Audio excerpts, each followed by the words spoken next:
Hello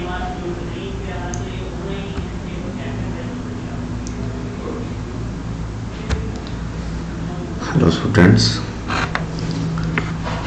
कैसे हैं? सारे ठीक होंगे। तो जैसा कि लास्ट वीडियो में, लास्ट लेक्चर में, जो कि हमारा पहला लेक्चर था, तो उसमें हमने अलिफ से लेके बुढ़िए तक अल्फ़ाबेट्स जो है हमारे उर्दू के, मोटे तौर पे उनकी बात करने की कोशिश की थी। लेकिन कुछ जैसा कि आप यहाँ देख सकते हैं स्लाइड पे, हम वाऊ तक पहुँचे थे, वाऊ तक हम पहुँचे थे। तो उसके बाद कुछ टेक्निकल इशू हो गया था, जिसके कारण हमें लेक्चर को यहीं पे रोकना पड़ा। तो आज हम वहाँ से आगे कंटिन्यू करेंगे इस लेक्चर में। आज हम वाऊ के बाद है, हमज़ा, छोटी और बड़ी है, तो वैसे करके कंटिन्यू करेंगे। फ़िलहाल मैं उम्मीद करूँगा शायद वाऊ तक आपने अच्छे से मोटे तौर पे इन अक्षरों को सीखा होगा। और आज हम वाऊ के बाद है, हमज़ा, छोटी और बड़ी, जो बचे 3-4 अक्षर हैं, उनको कंप्लीट करेंगे। और उनके बाद फिर अपना शॉर्ट फॉर्म में, मतलब कि इन अक्षरों को, इन हरूफ को तोड़ के कैसे लिखना है, इनकी शॉर्ट फॉर्म कैसे लिखनी है, उनके ऊपर ध्यान देंगे, उनको सीखने की कोशिश करेंगे। ठीक है, तो अभी ठीक है। तो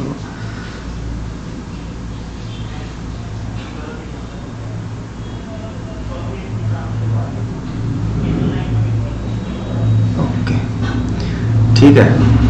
तो वाऊ तक हम पहुंचे थे, वाऊ तक। उसके बाद अब हम लिखेंगे है, हम लिखेंगे अब है, गोल वाला है। एक तो हमने ऊपर पढ़ा था ये वाला, ये कौन सा था?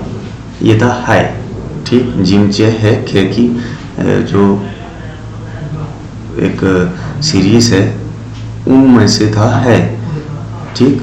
जैसे आपको याद होगा शायद, ये जिम था, ये चे 3 बिंदु वाला, तो ये बिना बिंदु वाला है, और एक बिंदु अगर सर पे होगी तो खे।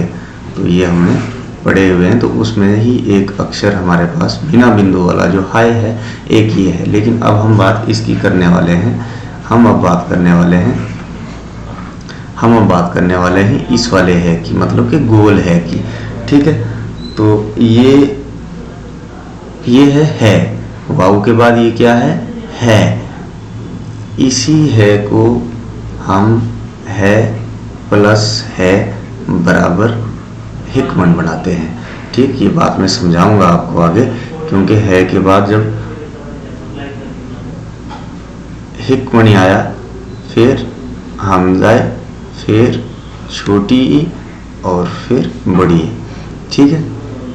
तो अब है के बाद ये जो हिकमन आया, ये वाला जिसको हम हिकमन बोलते हैं, 2 चश्मी है, इसकी बात करने वाला हूं कि है तो है ही है, लेकिन है प्लस है। ये जो हिकमन अक्षर हमारे पास बन के आया, ये वाला, ये कैसे आया? जैसे हमने शुरू में बात की है मैंने आपके साथ कि अलिफ प्लस अलिफ बराबर आ, क्या बनाया था हमने?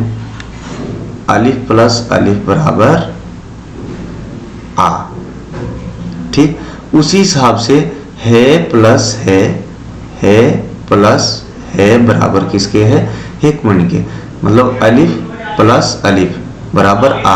अलिफ तो एक सीधा आगे ही गया, लेकिन ऊपर से जो ये थोड़ा टेढ़ा वाला इसके ऊपर एक मात्रा आई, ये प्लस वाला जो अलिफ था वो आगे जाके इस शेप में चला गया, जिसको हम पढ़ते हैं मुद्दा, और इस अक्षर को बोलते हैं अलिफ मुद्दा आ, जो कि हमें उर्दू में कहाँ आता है, कहाँ आता है? जैसे आज, आस, आम, आ से बनने वाले अ और आ से बनने वाले जो भी अक्षर हैं, लफ्ज़ हैं, वो इस अक्षर से बनेंगे, इस हरूफ से बनेंगे।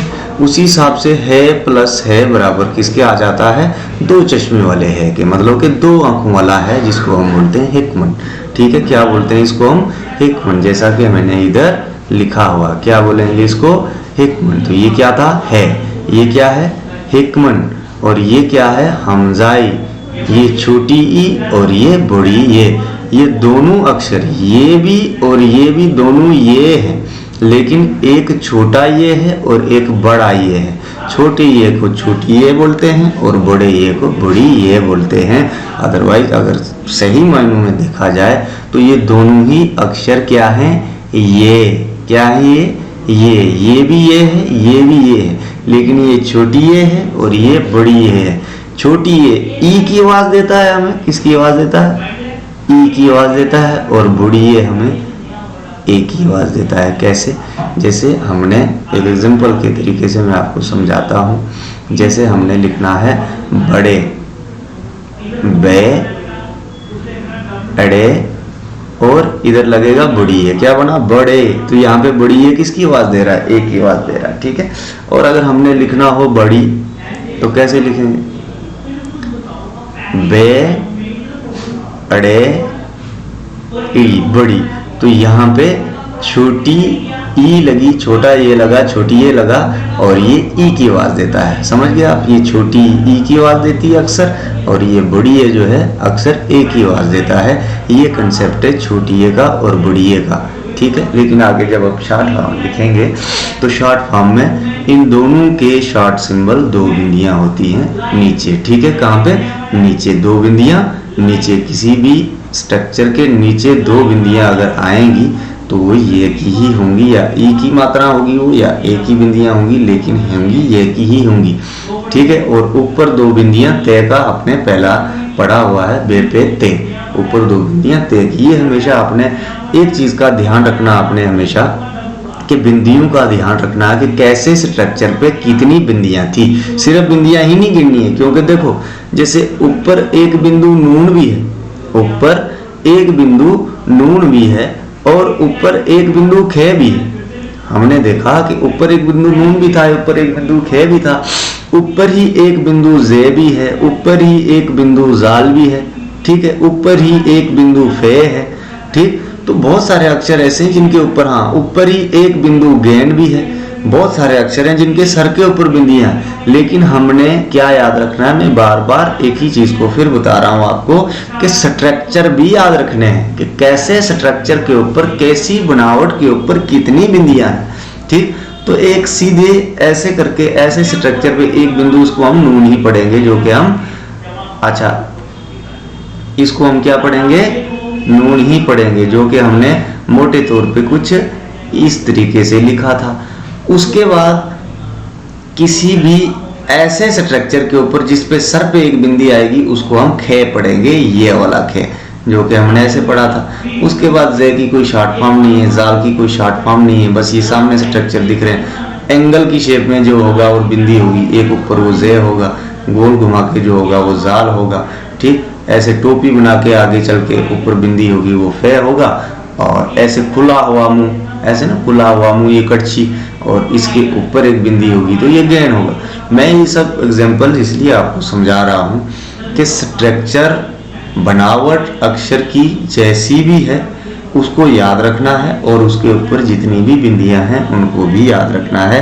तो बनावट और बिंदियां दोनों चीजें जब हमें याद रहेंगी तब हम प्रॉपरली हरूफ हमारे जो हैं, अल्फाबेट जो हैं, उनको सही तरीके से याद रख पाएंगे। हमें दिमाग में इमेजेस क्रिएट करनी है इन अक्षरों की, जिससे हमें लिखने में, जब भी हमें कुछ लिखना हो तो हमें मतलब ना, एक जैसे इंग्लिश में आप लिखते हो, आप तो इंग्लिश लिखते हो, मैंने आपको बोला हाँ जी आप एप्पल लिखो, तो एक ऑटोमेटिकली दिमाग में आपके जो ये सारे अक्षरों की इमेजेस क्रिएट हुई है, आपको पता लगेगा यार, और साउंड भी पता है कि इससे क्या बनेगा। तो आप 2 मिनट में 2 मिनट क्या विद इन सेकेंड लिख देते हो, APPLE एप्पल, ठीक है जी। मैं फिर बोलूंगा जम्मू लिखो जी, तो आप बोलोगे JAMMU जम्मू, ठीक। क्यों लिखते हो इतनी जल्दी, इसलिए क्योंकि दिमाग में सारे अल्फाबेट्स की इमेजेस बैठी हुई है, आपको याद है ये सारे अक्षर, और विद इन सेकेंड आपका दिमाग जो है एक्शन ले लेता है, और अक्षरों को अप्लाई करके आप किसी भी जगह का या किसी भी चीज़ को आप लिख सकते हो। वैसे ही उर्दू की भी बात है, मैं मानता हूँ नया है, नया चीज़ सीखना है हम सब ने। कुछ लोग ऐसे भी हमारे साथ जुड़े होंगे जो जिन लोगों को उर्दू आता होगा, ठीक, तो उनको भी और थोड़ा एडवांस सीखना है और थोड़ी प्रैक्टिस हो जाएगी, वो लोग भी तवज्जो दें, ध्यान दें। इस चीज़ में ना रहें कि उनको आता है, ऐसी बात नहीं है। आते हुए भी कभी कभी कुछ चीज़ें भूल जाती हैं, तो इसलिए आप लोगों ने क्या करना है, प्रैक्टिस रेगुलर करनी है। प्रैक्टिस से कुछ नहीं बिगड़ता, फ़ायदा ही होगा आपका। एडवांस हो जाओगे तो ज़्यादा अच्छा रहेगा। लेकिन स्पेशली मैं उन लोगों को बताना चाहूँगा जिनको आता ही नहीं, जिन्होंने कभी उर्दू सीखा ही नहीं। अब वो ये बात नहीं बोल सकते कि हम उर्दू नहीं सीख सकते। मैं सीरियसली बता रहा हूँ, लास्ट रिक्रूटमेंट जो हुई थी नायब तहसीलदार की, शायद 2018 में पेपर हुआ था। 2018 में जो पेपर हुआ था लास्ट टाइम, उस पेपर में 8-10 बच्चे नहीं थे, हमारे अपने साथी थे, दोस्त थे, मेरे सीनियर। मैंने उन लोगों को पढ़ाया था उर्दू। इधर के जम्मू के लोग थे, वो उनको बिल्कुल भी उर्दू नहीं आता था। इंजीनियरिंग बैकग्राउंड के बंदे थे, कुछ बैंक में सर्विस कर रहे थे, कुछ कहीं और। ठीक, उन लोगों को मैंने पढ़ाया था उर्दू। और आप यकीन मानिए, जिस का मेरिट में नाम आया था ना, वो उर्दू से फेल नहीं हुआ था। ठीक, 2-2.5 महीने हमने लगाए थे उनके साथ, लेकिन हमने मतलब इतनी मेहनत की थी, इतने अच्छे से 2-2.5 महीने के अंदर हम 0 से एडवांस हो गए थे। मतलब एडवांस उर्दू ही होगा तो ही हम पास कर सकेंगे ना, क्योंकि उर्दू पढ़ना है, लिखना है, सीखना है। ठीक है, पैसेज आपको उर्दू में पढ़ना नहीं आएगा, अगर आपको उर्दू फास्ट पढ़ना नहीं आएगा तो आप इंग्लिश में उसको कन्वर्ट नहीं कर सकते। ठीक, इंग्लिश में आपने पढ़ लिया, अगर आपके पास रीडिंग कैपेसिटी नहीं है, आप लिख नहीं सकते, तो क्या होगा? अगर आप लिख नहीं सकते तो आप इंग्लिश में पढ़ के उसको उर्दू में ट्रांसलेट नहीं कर सकते, नहीं लिख सकते। इंग्लिश का पैसेज आपने पढ़ना है और उर्दू में उसको लिखना है आपने। ठीक है, वो चीज़ आपसे नहीं हो पाएगी अगर आप लोग इन चीज़ों पे ध्यान नहीं देंगे तो। ठीक, तो उसके लिए मेरा कहने का मतलब ये है कि अगर हमको एडवांस उर्दू सीखना है, उर्दू पढ़ना सीखना है, उर्दू लिखना सीखना है, तो पहले क्या ज़रूरी होगा? क्या ज़रूरी होगा? पहले बेसिक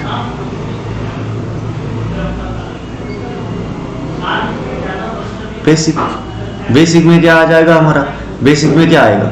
बेसिक में आएगा हमारा अलिफ से लेके बड़ी तक और बेहक मणि बह से लेके नूनिक मणि ना तक। ठीक, ये तो अभी हमने बात ही नहीं की है, इसकी तो हमने बात कर दी मोटे तौर पे, लेकिन मोटे तौर पे बात की है, इसकी तो अभी हमने बात ही नहीं की है। ठीक, ये कहाँ से आए? हिकमणी कहाँ से आया? 2 आंखों वाला है कहाँ से आया? मैंने अभी आपको बताया कि ये इधर है, वाव के बाद हमने है पढ़ा, फिर इसी है को प्लस है करके हमने एक अक्षर क्रिएट किया, हिकमणी। ठीक है, किस लिए क्रिएट किया? क्योंकि इस हिकमणी की अपने आप में ही बहुत महानता है। क्या महानता है? क्योंकि ये 37 अल्फाबेट्स जो हमारे हैं, हमने जो पढ़े हैं बुढ़िए तक, अलिफ से बुढ़िए तक, इनमें जुड़ता है। कितने के साथ जुड़ता है? 15 के साथ जुड़ता है।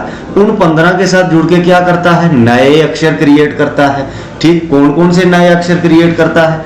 जैसे कि बेहिक मणि भा, ठीक, पेहिक मणि पा, तेहिक मणि ता, ऐसे करके 15। ठीक, मतलब के बा का मतलब बा था, ये बा भा, पा फा, ता था, ऐसे करके ये अक्षर क्रिएट करता है। कितने अक्षर? ये 2 आंखों वाले हैं जिनके साथ जुड़ते हैं 15। ठीक, तो ये क्या काम करते हैं भाई? अपनी जगह अहम भूमिका निभाते हैं, अहम रोल अदा करते हैं। क्यों अदा करते हैं अहम रोल?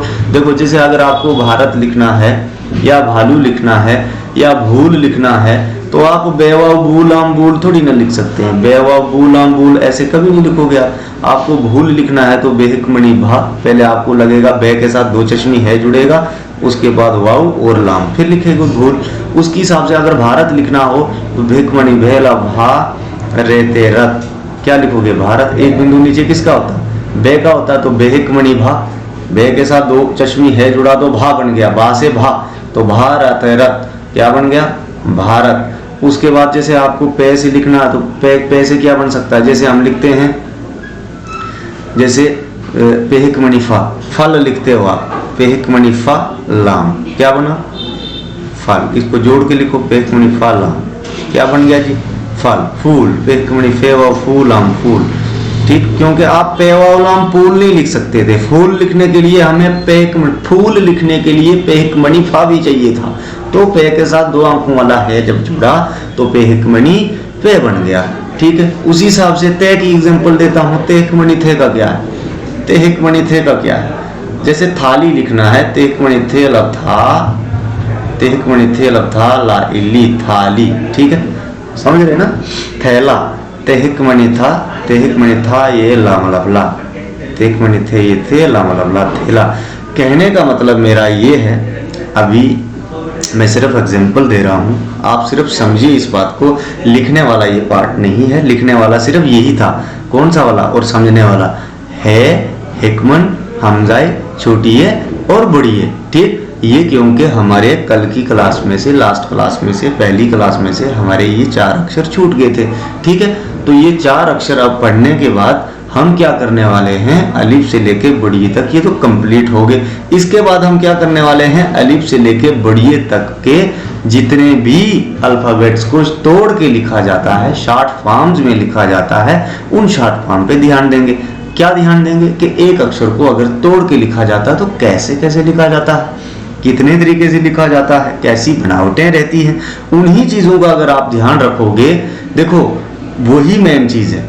अगर हमने शॉर्ट फॉर्म में तोड़ के अक्षरों को लिखना शुरू कर दिया, देखो अब तेहक मणि था, फिर ये इस वाला ये उठाया इधर, बड़ी वाला ये, फिर ला और फिर आ, ठीक। और इसी चीज को अगर आपको खोल के लिखना होता तो कैसे लिखते, तेहक मणि था, ए लाम और अलग, ठीक। बात बनती है?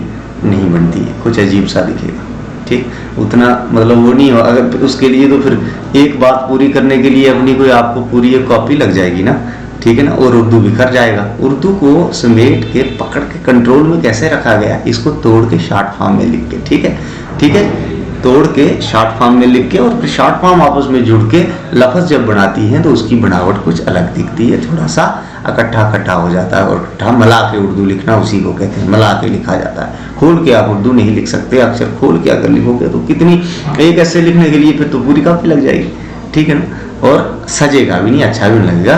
तो इसलिए अब हमने क्या करना है, इन अक्षरों की शॉर्ट फॉर्म जो है सीखनी है। फिलहाल मैं आपको बताऊं, हाँ यहाँ पे ये देखिए आप, अलिफ बे पे ते टे से, ठीक है, जीम चे है खे। याद करा रहा हूं आपको एक बार फिर से दोबारा, दाल डाल जाल, रे अड़े जे जे, ठीक है, सीम शीन, स्वाद ज्वाद, तोय जोय, ऐन गैन, फे काफ, कीफ गाफ, लाम मीम नून और वाव। वाव तक पहुंचे थे ना। अब वाव के बाद ध्यान देंगे इधर, ठीक है, कहां ध्यान देंगे, यहाँ पे। वाव के बाद ये वाव आज मैंने फिर रिपीट किया, वाव के बाद है हमजा, हिकमन, हमजाए, छोटी है बड़ी है। हिकमन कहां से आया, है प्लस है बराबर हिकमन, कहां दी थी एग्जांपल, ये वाली, ध्यान देगा इसको, है प्लस है बराबर हिकमन, हिकमन फिर हमजाई, हमजाई क्या है, अपने आप में एक मात्रा है, इसको एक हम एक अल्फाबेट नहीं गिन सकते, एक मात्रा है, सिर्फ एक निशानी है, बड़ी निशानी है, इसलिए अक्षरों में ऐड है। क्या करती है ये, अलग अलग अक्षरों के ऊपर आके, अलग अलग अक्षरों के ऊपर जब ये यूज होती है तो उनकी आवाजों को लंबा कर लेती है। जैसे हम मलाई लिखते हैं, मीम लाम लहला ई, मलाई, ई के ऊपर हमजा आया तो क्या बना, मलाई, समझ रहे हो बात। जैसे चटाई जैसे हम लिखते हैं, आप चटाई लिखो जी, चे टे लपटा, हमजाई छुटी है, चटाई।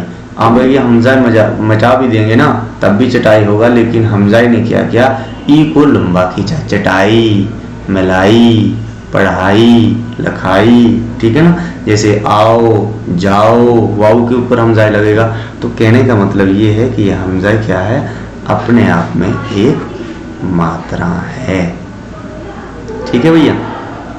उसके बाद आया फिर छोटी, छोटी है क्या है और बड़ी है क्या है, ये दोनों ये है, क्या है, ये दोनों ये अक्षर का नाम है ये, लेकिन ये दो प्रकार का है, एक छोटा ये है, एक बड़ा ये है।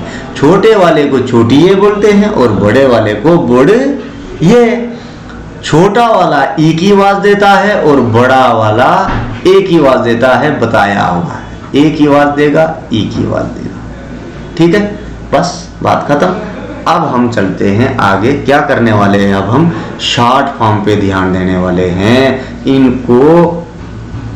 इन अक्षरों को शॉर्ट फॉर्म्स में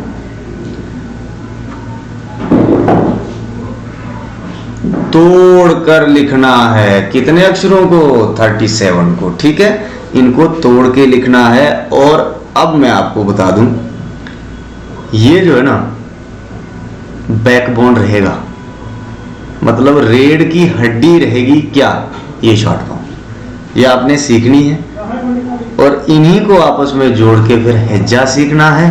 और हेज्जा सीख के जब हमने हरूफ को 2 हरफी जोड़ देके, 3 हरफी जोड़ देके, 4 हरफों को जोड़ के लफ्ज बनाना शुरू कर दिए, और जब लफ्जों से बहुत सारे अल्फाज और फिर जुमले, तो उसके बाद फिर हम जो है एडवांस लेवल पकड़ लेंगे और फिर हमारी गाड़ी रुकने वाली नहीं है।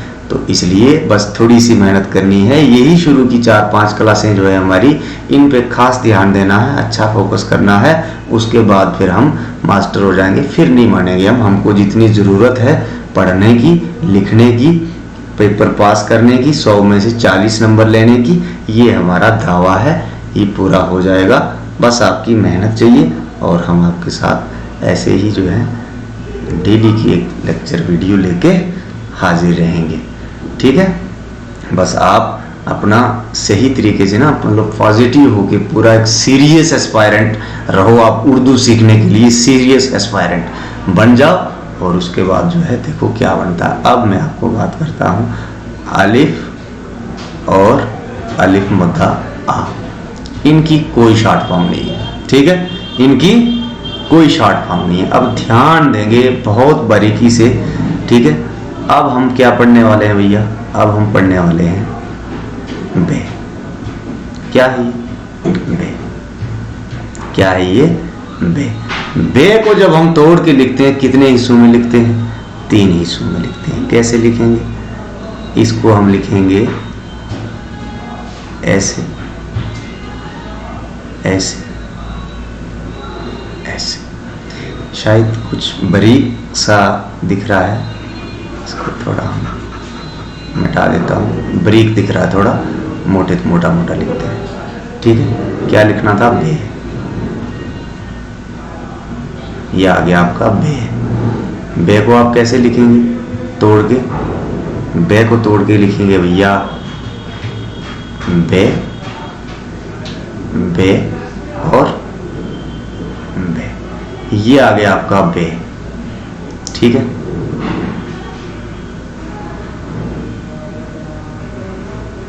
क्या है आपका? बे। ठीक है, उसके बाद क्या, मैं देखो मैं शॉर्ट फॉर्म ही लिख सकता था, मैंने साथ में बड़ा बे भी क्यों रखा है? ताकि आप पहचान रखें। पहचान के लिए आप पहचान रखें कि ये किसकी शॉर्ट फॉर्म है? बे की शॉर्ट फॉर्म। उसके बाद पे, फिर क्या लिखेंगे? इसके बाद लिखेंगे भैया पे। क्या है ये? पे। पे के नीचे कितनी बिंदियां थी? 3। शॉर्ट फॉर्म स्ट्रक्चर सेम, बिंदियों का फर्क है, इसका मतलब शॉर्ट फॉर्म भी सेम होंगी। कैसे लिखेंगे? सेम। पे कैसे लिखेंगे? शॉर्ट फॉर्म पे की लिखेंगे 3 बिंदियां नीचे पे, 3 बिंदियां नीचे पे,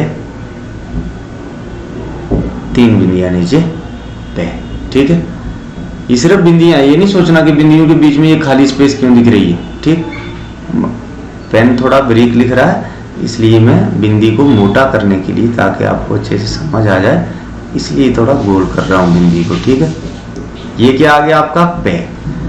अब नेक्स्ट, नेक्स्ट क्या लिखेंगे हम? बे के बाद पे, पे के बाद नेक्स्ट क्या था? याद होगा आपको, बड़े अक्षर इसलिए पहले बताए थे ताकि बाद में शॉर्ट फॉर्म बताऊंगा। क्या है ये? ते। क्या है? ते। 2 बिंदियां ऊपर किसकी थी भैया? ते की। 2 बिंदियां ऊपर किसकी थी? ते की। तो शॉर्ट फॉर्म में क्या होगा? 2 बिंदियां ऊपर ही रहेंगी और स्ट्रक्चर सेम। ते ते ते। लगी समझ? मुझे पूर्ण विश्वास है अगर आप लोग मेहनत करेंगे, कूल माइंड से पढ़ेंगे और शौक से पढ़ेंगे तो आप उर्दू जो है ना अच्छे से सीख जाओगे। ठीक, मन में ये बात कभी नहीं रखना कि आप सीख नहीं सकते। मैंने ऐसे ऐसे लोगों को यहाँ पे सिखाया है ना जो जिनको विश्वास ही नहीं हो रहा था कि हम उर्दू सीख पाएंगे क्या, लेकिन जब मेहनत की शुरू के 10-15 दिन दिक्कत आती है, हमेशा रहती है, हर नई चीज़ सीखने में दिक्कत आती है, लेकिन सीख जाता है इंसान। तो बे, पे और ते, इसके बाद कहाँ पहुंचे हम? टे के ऊपर। टे का तो पता ही, इसके बाद हमने टे लिखना। क्या लिखना है? टे। टे का नुक्ता है ऊपर। टे का क्या है भैया? नुक्ता है ऊपर। तो इसका मतलब शॉर्ट फॉर्म में क्या होगा? नुक्ता ही चलेगा साथ में। और ऊपर के जैसे बेसिक स्ट्रक्चर देखो सेम थे तो शॉर्ट फॉर्म भी सेम होंगी। ठीक है ना, समझ रहे हो बात, लॉजिक देख रहे हो? बे, पे, ते, टे और से बे स्ट्रक्चर बनावटें सेम थी, बिंदियां अलग अलग थी, तो अलग अलग बिंदियों ने सेम बनावटों को अलग अलग नाम दे दिए। अलग अलग बिंदियों ने अलग अलग नाम दे दिए। तो शॉर्ट फॉर्म क्या होगा? शॉर्ट फॉर्म भी इस सीरीज की बे से लेके से तक जो सीरीज है, इस सीरीज की शॉर्ट फॉर्म भी सेम होगी बनावट में, लेकिन बिंदियां कहाँ होंगी? जहां पे ओरिजिनली बड़े अक्षरों को थी। तो कहने का मतलब क्या हुआ कि बेसिक स्ट्रक्चर चेंज नहीं कर सकते आप। बेसिक स्ट्रक्चर शॉर्ट फॉर्म के साथ चलता ही चलता है। ठीक, कुछ बेसिक निशानी शॉर्ट फॉर्म के साथ होगी ही, तभी तो आप बे को बे बना सकते हो, छोटा पे को पे बना सकते हो। अब बे को छोटा बे लिखना हो तो इसका मतलब ये थोड़ी होगा कि बे के नीचे बिंदी ना हो। ठीक, छोटा बे लिखना है, लेकिन बे की पहचान जब उसकी बिंदी है तो फिर स्ट्रक्चर छोटा जो भी बनाया आपने उसके नीचे बिंदी होनी ही चाहिए। ठीक, वैसे ही पे के नीचे बिंदियां होनी चाहिए, ते के ऊपर बिंदियां होनी चाहिए। और अब टे जो है, टे को तोड़ के टे को भी हम ऐसे ही लिखेंगे। कैसे लिखेंगे? टे कैसे लिखेंगे? फिलहाल इसको मिटाएंगे, फिलहाल इसको मिटाएंगे। ये ठीक नहीं बना, जो ठीक होगा, क्योंकि गलत नहीं लिखना है, जो ठीक लिखा जाएगा उसी को सिलेक्ट करना है। ठीक है, उसी को सिलेक्ट किया जाएगा जो साफ लिखा जाएगा, नहीं तो गलत नहीं लिखा जाएगा। ठीक है, अच्छा अब बात चल रही है टे की। टे, एक डंडा ऊपर, टे टे टे। ठीक है, सेम है ना? वैसा ही। फर्क क्या है? बस अपनी टे के नुक्ते इसके साथ जुड़े हुए हैं। ठीक है जी। ते और टे में फर्क क्या है? ते की 2 बिंदियां ऊपर और टे का एक नुक्ता है, यही फर्क है इनमें। ठीक है, बे, पे, ते, टे। और इसके बाद हम जो लिखने वाले हैं वो है भैया से। से की पहचान क्या थी? 3 बिंदियां ऊपर, शॉर्ट फॉर्म में भी देते रहो। से की पहचान क्या थी? 3 बिंदियां ऊपर, तो शॉर्ट फॉर्म में भी 3 बिंदियां ऊपर ही होंगी। ठीक है जी। तो इस तरीके से हमने क्या सीखा? हमने सीखा भैया सबसे पहले आलिफ, कोई शॉर्ट फॉर्म नहीं, आलिफ मुद्दा आ, जैसा है वैसा ही है, कोई तोड़ के इसको भी हम नहीं लिख सकते। लेकिन बे को तोड़ के लिख सकते थे, तो ये आपका एक बे आ गया, ये बे और ये बे। ठीक, पहचान क्या है? बे की नीचे एक बिंदी। ठीक, तो शॉर्ट फॉर्म में भी नीचे एक बिंदी चलेगी। पे की शॉर्ट फॉर्म में क्या है? 3 बिंदियां नीचे। पे की बड़ी फॉर्म में क्या पहचान थी इसकी? 3 बिंदियां इसके नीचे थी, तो 3 बिंदियां नीचे शॉर्ट फॉर्म में भी चलेंगी। पे, पे और पे, इन 3 तरीकों से पे को लिखा जा सकता है। ते को ऊपर 2 बिंदियां हैं, तो शॉर्ट फॉर्म में भी 2 बिंदियां ऊपर, ते ते ते। फिर टे को नुक्ता है ऊपर, तो शॉर्ट फॉर्म में पहले वाले को भी नुक्ता, दूसरे वाले को भी नुक्ता और तीसरे वाले को भी नुक्ता, तो टे हो गया ये। उसके बाद से की पहचान क्या थी? 3 बिंदियां ऊपर, तो पहले में भी, दूसरे में भी, तीसरे में भी। जितनी बार हम इसको तोड़ के लिखेंगे, जैसे मर्जी स्ट्रक्चर बनाए तोड़ के, इनके अलावा तो कोई होता नहीं है, बट मैं ऐसे ही बता रहा हूं कि स्ट्रक्चर जैसा भी हो तोड़ के लिख के उसके ऊपर 3 बिंदियां रहेंगी।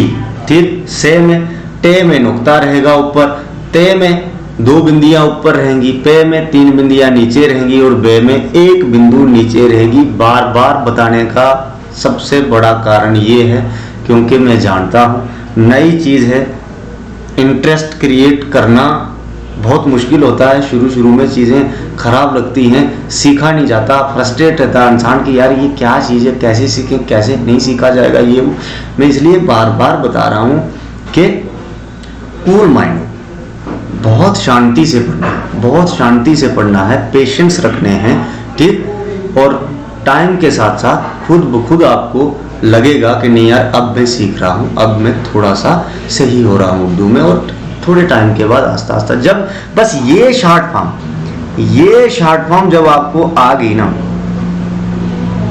उस दिन समझ लेना आपने उर्दू सीख ली। जब आपको शॉर्ट फॉर्म में बेसिक अक्षर जो हैं उनको तोड़ के लिखना आ गया तो हिज्जा बनाने की सेंस अब आप बच्चे थोड़ी ना हो। सारे ग्रेजुएट लोग हैं, ग्रेजुएशन कर रखे होंगे सारे, जिनके लिए हम ये कोर्स लेके आए हैं पटवारी नायब तहसीलदार का फॉर्म भरने के लिए।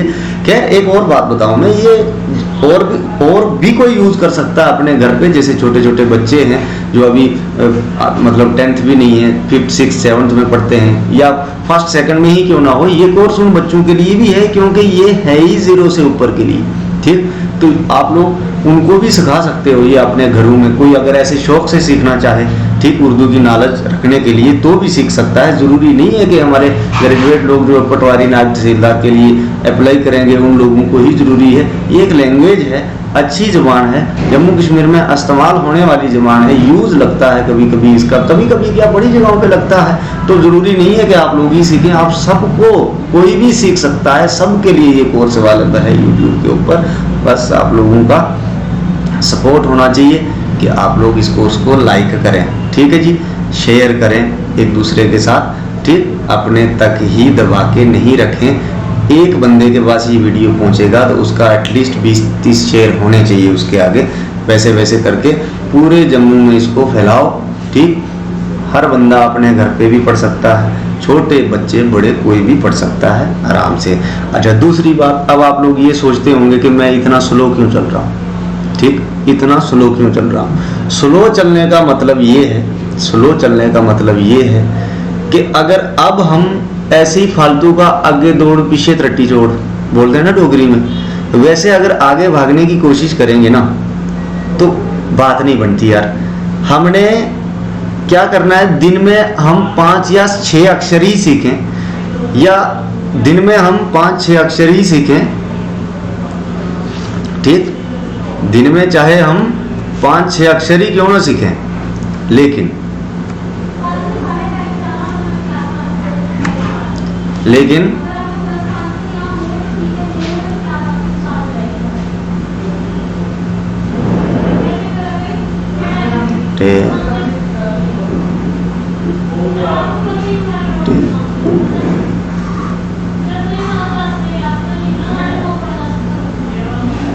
से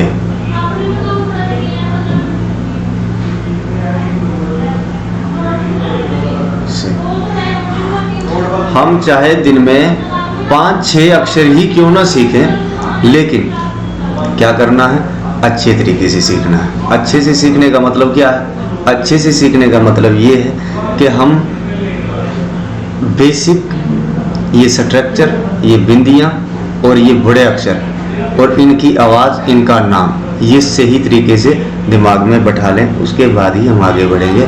ऐसे आगे बढ़ने का कोई फ़ायदा नहीं है, इसलिए मैं थोड़ा सा स्लो जा रहा हूँ। बे पे ते टे से तक पहुँच गए हम। अब इसके बाद हम आएंगे जीम के ऊपर। ठीक है, ये जीम को तोड़ के कैसे लिखेंगे भैया, बेसिक स्ट्रक्चर क्या है इसका। अगर देखो मैं आपको एक एग्जांपल देता हूँ, ये हमने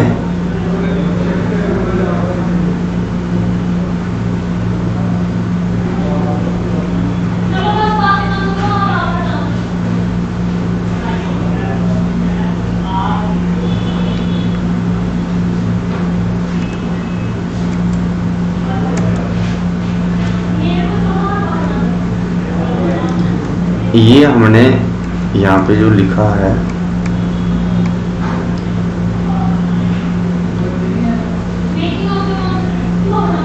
टे के बाद ही क्यों रुक रहा है यहाँ पे वीडियो।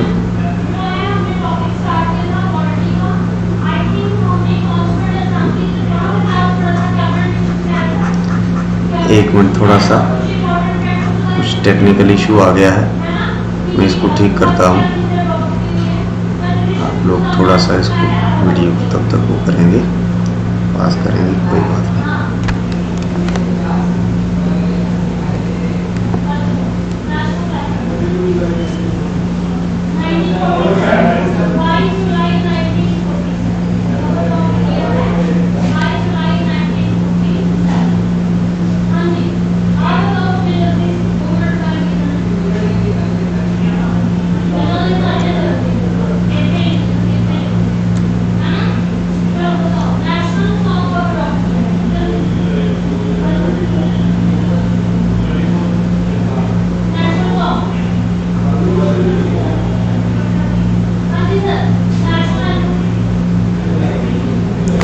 चल रहा है, ठीक है।